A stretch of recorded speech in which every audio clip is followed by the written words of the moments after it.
Hi, this is Ed Fitzpatrick. If you enjoy local politics as much as I do, be sure to join our friends at Rhode Island PBS for the show A Lively Experiment. Hosted by Jim Hummel, the weekly series features journalists, pundits, and politicians debating the stories and issues that matter most to us Rhode Islanders. Tune in to A Lively Experiment and be part of the conversation. Fridays at 7 p.m. on Rhode Island PBS and wherever you get your podcasts.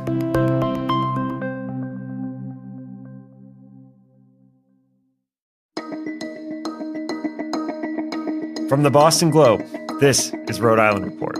I'm Chris Gavin, in for Ed Fitzpatrick. Welcome back to the podcast where we bring you big conversations from our very small state. Today I'm here with Emma Newton, a local harpist who performs under the name Space Cowboy Newt. Earlier this year, Space Cowboy Newt was featured on Ocean State Sessions, a Rhode Island PBS program that highlights local musicians. Space Cowboy Newt is here to play some music and talk about their career as a working musician in Rhode Island. Emma, welcome to the podcast. Thanks for coming in. Thanks for having me. So you grew up in Franklin, Mass? Right? I did. Mm-hmm. You started making music from a pretty early age, right? I did. Yeah. So I started piano when I was 4. I was a very, very self-motivated music nerd as a little kid. What does that mean? I loved practicing. I loved music theory. I loved playing my scales. As a little kid? As a little kid, no one ever had to bug me to sit down and do my scales. That's not usually the way that goes, right? No, usually I think it's a little harder to get kids to sit down, but my mom would sit down with me and oversee my practicing, but I was very excited to just play music. Now, this is what instrument? So this was piano. I started on piano, and then I transitioned to harp when I was 9. So what makes a 9-year-old want to pick up the harp? Is it I'm picturing you played a lot of Zelda or something as a kid. I did. I played some Zelda as a kid, and there was this one scene. He would jump into the fountain of healing, and this beautiful fairy would come out, and this harp music would be cascading behind her. As a kid who was obsessed with fairies and magical creatures, there was nothing I wanted to do more than be the fairy in the fountain, playing the harp, making beautiful magical music that heals people. I thought that was the coolest thing ever. We have the harp here in studio. Obviously, you're going to play for us in a bit, but it's a huge instrument. It is. I'm just shy of 6 feet if I'm being generous with myself. And it's probably about the same height as me. When you're a kid and you're starting on a harp, do you get a full-size harp? Like, I just have so many questions about the harp because it's not an instrument you hear much of these days. Yeah, so I actually started with a much smaller harp. It was probably about 4 feet tall, I think 30-something strings. It was a Celtic harp. It has levers on the side of it that basically act as like the black keys of a piano to control the pitch. So that's really easy for little kids to play because they don't have to coordinate a lot with hands and feet versus the harp I use now has pedals to control pitch, so you have to use both hands and feet to play. So is there a lot of overlap with piano then when it comes to playing harp? There is, yeah. So it's basically laid out like the white keys of a piano and is tuned to C major for the pianists listening. And yeah, it was a kind of easy transition. Okay, so you learn harp. Obviously, from very beginning, you had an interest in music. When did you decide that, hey, this is something that I want to make a living doing? As soon as I knew that I had to make a living one day, I knew I wanted to be a musician. So I bounced around a little bit. I thought at first classical performance would be what I would want to do because I was studying classical piano, classical harp, classical voice, and I thought that was really cool. But then in probably around 6th grade, I started songwriting, and then when I realized you could do that, I thought that was the coolest thing ever, and always really enjoyed kind of incorporating harp into more like pop, maybe a slight country phase of songwriting. And then adding another layer, once I realized you could add your own backgrounds to your own songs and record at home and produce music, that was when I really found like my sandwich of all of these skills I wanted to learn and do as a career in life. You go by Space Cowboy Newt. I do. What does it mean to you? Yes, so that name is actually a very casual, silly story. I was briefly teaching music during the pandemic over Zoom to a couple little kids and would write out lesson plans and stuff. And I did not like writing lesson plans. And I would write nicknames for myself, random nicknames I was coming up with to be like, oh, Space Cowboy Newt's smart music repetition learning method. Here are the steps of how to memorize your song. I would just give myself ridiculous names. And for some reason, Space Cowboy Newt stuck as like a funny title I gave myself. But it's funny because it feels like it fits aesthetically how you dress, but also the kind of music that you create, where it's this spacey kind of cosmic tonality to your work. Totally. Did it kind of just feel natural then? Like it just gelled with what you wanted to create? It did. It just felt like it immediately clicked. Like that almost like twangy element I like to do with like processing my harp and how I record it. And Newt is just for my last name, Newton. We're going to hear a little bit of your music. Can you tell us a little bit about what you plan to play? So I'm going to be playing my song called Haberdashery, which is a kind of juxtaposition of a quirky, poppy, upbeat song with the confusing and kind of tumultuous feelings of gender dysphoria. So despite my very feminine Space Cowboy Newt costume that I usually wear on stage, I'm non-binary. I have a lot of feelings about that, and I hope they come through in this song. All right. This song is called Haberdashery.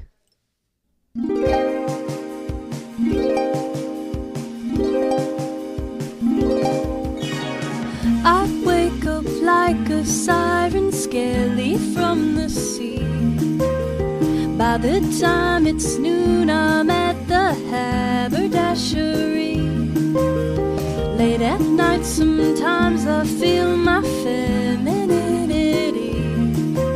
but I just want to love myself the hours in between. I'm in costume as I walk through life, wanting to shape-shift and be in butterflies.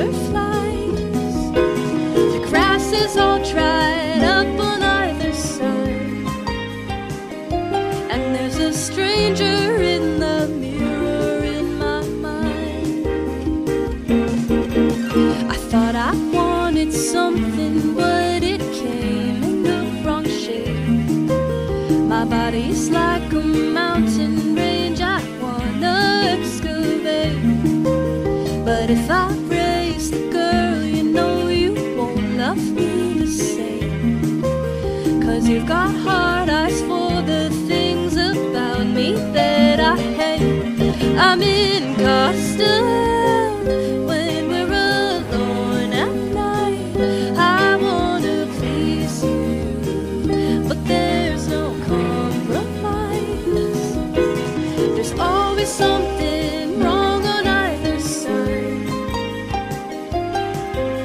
A dissonance that plays back all the time.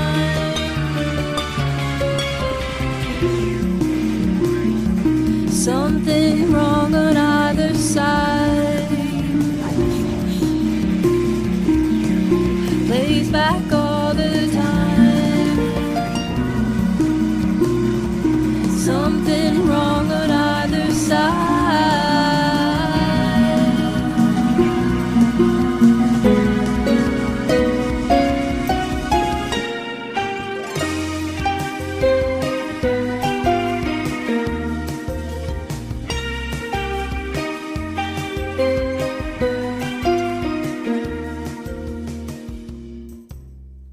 For the folks who, can't see this because we're on a podcast, can you break down what you do? I mean, we've seen here in the studio plucking the strings and this and that, but folks who just listen to that song can hear it's much more than just a harp in their ears. Yeah, exactly. I really like to do a lot of dreamy kind of sounds in my music. So a lot of that is primarily harp sounds, but I'll run them through different guitar effect pedals or put interesting processing on them, like audio effects to make psychedelic kind of trippy sounds. I also do all the instrumental background production as well. So that's like dreamy synthesizers. I'll have friends play guitar or drums on things. I'll play bass. I'll have, sometimes I'll have string players. So I do like all the writing, all the arranging, all the production behind it. And then another main component of my music is I love doing background vocals, layering as many voices of myself on a song as I can until it sounds big. So you use backing tracks, is what you're saying. How do you kind of sync up with playing to a track like that? Like you have to kind of, if you're performing live somewhere, do you have to kind of think of all these technical things to get yourself going, or? I just have to be really well practiced and make sure that I'm starting at the exact same time as the song is starting. So I'll give myself like a little internal count-in when I'm making a backtrack. So there will be a 1, 2, 3, 4 in my head that I've practiced and then come in. It's just about kind of syncing up and doing it over and over again.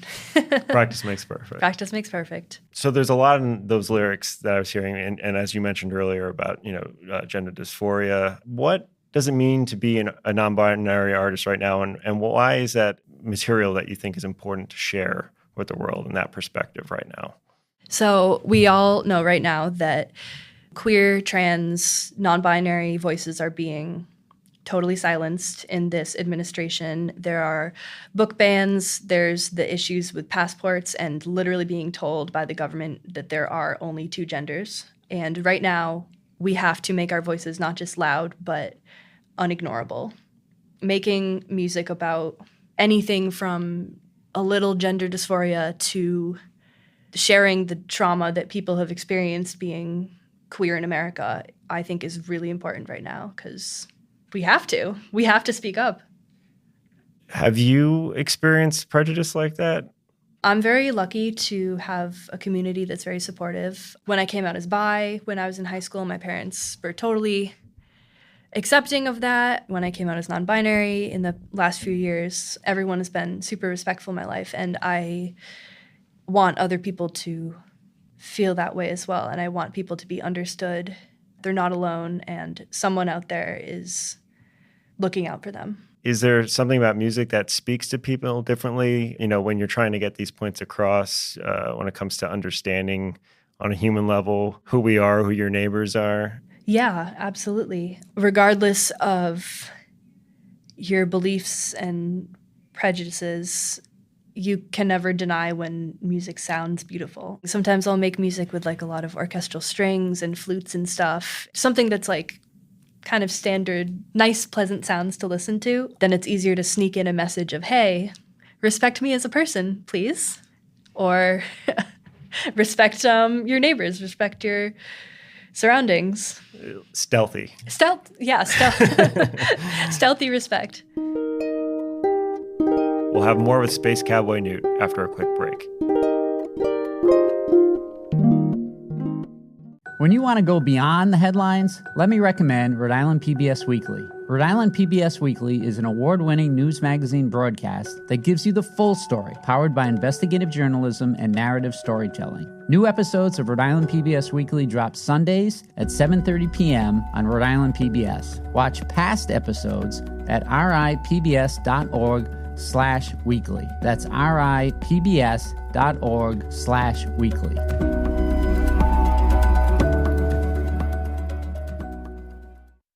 Can you tell us a little bit about what the Protest Song Project is? Yes. So my day job, when I'm not Space Cowboy Newting out into people's ears in public, I am a music producer and audio engineer at Big Nice Studio in Lincoln, Rhode Island. One of my greatest callings in life has been to produce music for other people. It's a skill that I've honed a lot over the years, and I think a great form of protest is using your best skills to help others raise their voices. The Protest Song Project is a initiative that provides artists with a free political protest song. So whether that's a band coming in to record like a really ragey, shouty anthem of change, or a softer spoken reflection of how it is to be queer in America right now, things like that. I can engineer and produce and mix and put out a song for them for free.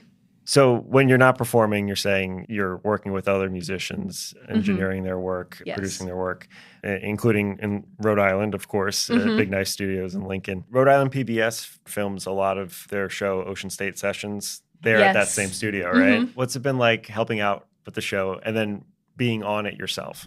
So I have been behind the board for 2 seasons, once as an assistant and once as the head engineer. It is so much fun getting to see a huge amount of acts throughout a season, have like 3 or 4 artists every day with very different setups. It's very athletic with a lot of running around and moving amps and getting everybody mic'd up. But it is just so cool seeing all the variety and culture we have in our state. And last year when I was running the sessions, I was also one of the acts. That was a fun transition. I definitely noticed myself feeling like, yay, this is great.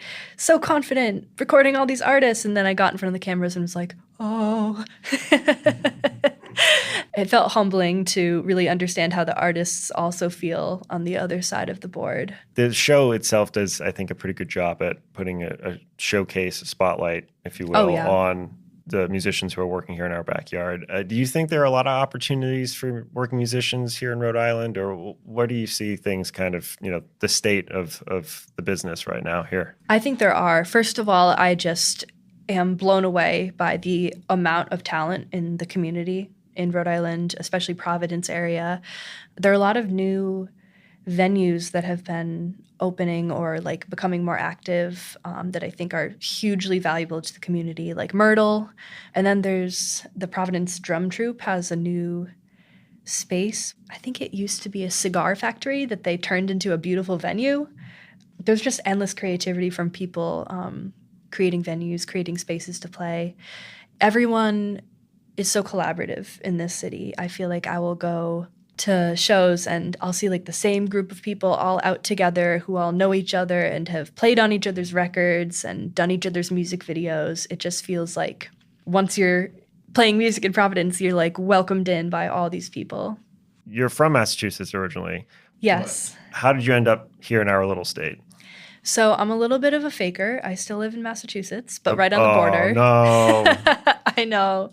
But I am planning a move to the Providence area very soon. So I'll officially be legally a Rhode Islander. I mean, we can't have you on the Rhode Island Report. I know. Just show my mic off. Cut me off. I mean, all of that said, how did you get into the Rhode Island scene itself? So I really only got into the scene once I started working at Big Nice. Before that, I hadn't played a show in Providence, hadn't worked with artists from Providence. I was kind of more Boston-based, but once I started working at the Big Nice studio, I just was really charmed by the Providence music community and consider myself an honorary part of that. So I noticed looking over your discography, you've put out an EP, I think, a few years ago, but mostly singles right now. Or you have plans for a full-length album at some point, or?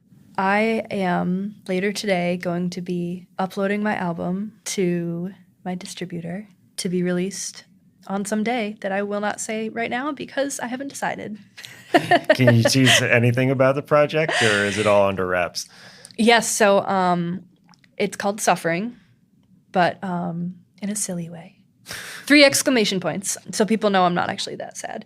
I do write a lot of sad or reflective, contemplative material, but I kind of wanted to play on that, the way I juxtapose it with like quirky kind of synth sounds. So Suffering in a silly way. So we'll look forward to Suffering. Yes, is one you way will to look put forward it. to Suffering.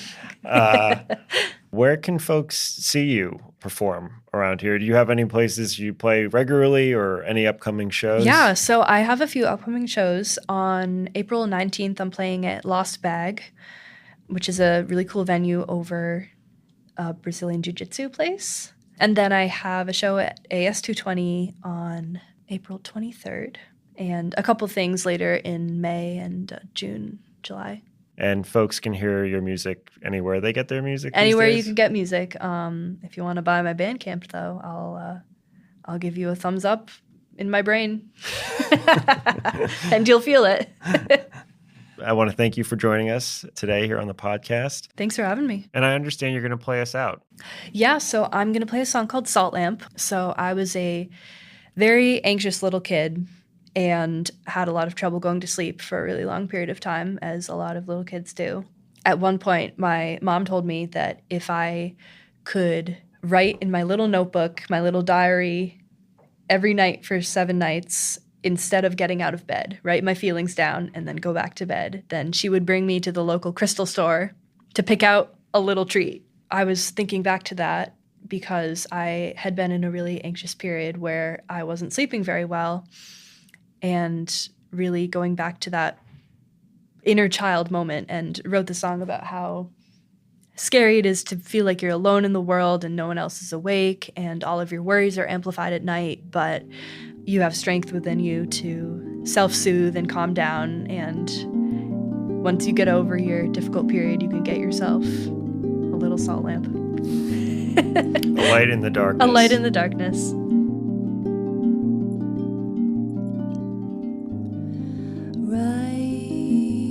Writing down my thoughts, and it's a whole damn weekend too. You take me to my favorite place in the world, and it's just to soothe my aching mind. How could you think that I'm fine with crystals of salt lamp when it feels like I'm dying? I think I'm dying. You can see a performance by Space Cowboy Newt on Ocean State Sessions at ripbs.org. Say someone's awake and maybe they're looking out for me. Say someone's awake and maybe they're looking out for me. For me. Rhode Island Report is a production of the Boston Globe in collaboration with Rhode Island PBS. Today's episode was produced by Megan Hall. Audio mixing and mastering by Marissa Ewing of Hemlock Creek Productions. Be sure to follow us on Apple, Spotify, or wherever you listen. I'm Chris Gavin, and we'll be back next week.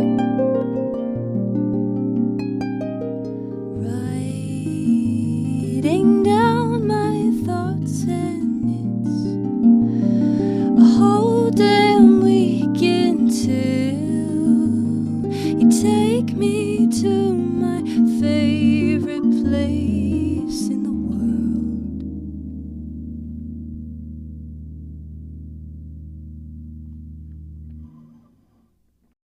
Looking to binge watch all your favorite PBS shows? You need Rhode Island PBS Passport, Masterpiece, Antiques Roadshow, Rhode Island PBS Weekly, and many more. Watch them all, anytime, and from any streaming device. Learn more about this member benefit at ripbs.org/passport. That's ripbs.org/passport.